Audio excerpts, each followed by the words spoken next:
AP liquor scam లో కీలక పరిణామం చోటు చేసుకుంది. మద్యం కేసులో రిమాండ్ ఖైదుగా ఉన్న ఎంపీ మిథున్ రెడ్డికి విజయవాడ ఏసీబీ కోర్టు మధ్యంతర బెయిల్ మంజూరు చేసింది. ఉపరాష్ట్రపతి ఎన్నికల్లో ఓటు వేసేందుకు అనుమతిస్తూ ఈ బెయిల్ మంజూరు చేసింది. ఈ నెల 11న సాయంత్రం 5 గంటలకు తిరిగి సరెండర్ కావాలని కోర్టు సూచించింది. ప్రస్తుతం రాజమండ్రి జైల్లో రిమాండ్ ఖైదీగా ఉన్నారు మిథున్ రెడ్డి. 50,000 పూచీకత్తు, 2 షూరిటీలతో మధ్యంతర బెయిల్ మంజూరు చేసింది కోర్టు. కాగా ఏపీ లిక్కర్ స్కామ్ కేసులో మిథున్ రెడ్డి A4 నిందితుడుగా ఉన్నారు.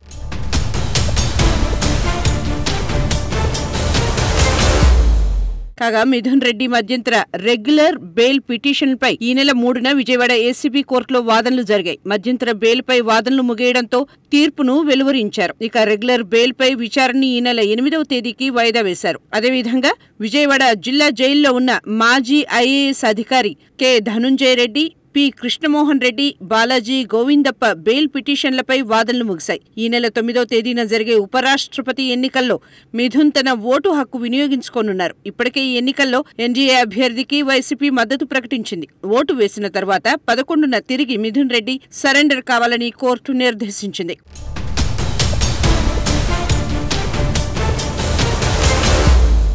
పెద్దిరెడ్డి మిథున్ రెడ్డి ప్రస్తుతం రాజమహేంద్రవరం సెంట్రల్ జైల్లో ఉన్నారు. మ్యారిటరీలు సమర్పించిన తర్వాత బెయిల్ పేపర్లు తీసుకుని జైల్లో సమర్పిస్తే మిథున్ రెడ్డి విడుదలవుతారు. ఇవాళ శనివారం, రేపు ఆదివారం కావడంతో ఈలోపు ఈ ప్రక్రియ పూర్తవుతుందా లేదా అన్నది చూడాలి. ఒకవేళ ఈ రోజు సాయంత్రం లోపు ఈ ప్రక్రియ పూర్తి కాకపోతే సోమవారం విడుదలయ్యే అవకాశం ఉంటుంది.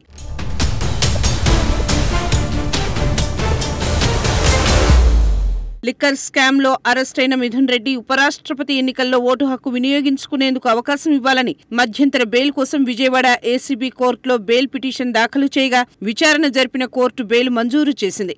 మరోవైపు రెగ్యులర్ బెయిల్ కోసం మిథున్ రెడ్డి విజయవాడ ఏసీబీ కోర్టును ఆశ్రయించారు.